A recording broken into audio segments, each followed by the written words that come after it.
Thưa các anh chị, có đến 90% người dùng chưa biết tổ hợp số tuyệt mệnh mạnh, đừng coi thường. Có những dãy số tưởng chừng như đẹp mắt nhưng khi phân tích sâu theo tiên thiên và hậu thiên thì lại mang tổ hợp tuyệt mệnh rất là nặng nề. Ví dụ như là 969, 121, 373, 848.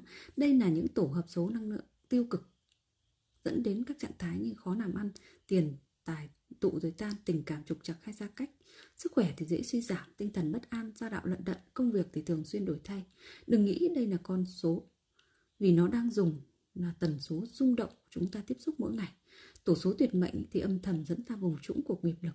Anh chị hoàn toàn có thể cải vận bằng cách chuyển sang dãy số có năng lượng sinh khí phù hợp với mệnh, hỗ trợ đúng hành trình anh chị cần. Nếu như anh chị đang dùng sim chứa tổ hợp như trên thì đừng hoảng sợ, hãy tỉnh thức. Bước đầu tiên để chuẩn hóa là nhận ra và hành động, biết sớm né sớm các anh chị nhé. Hãy theo dõi em Hương để biết tất tần tật ý nghĩa từng con số.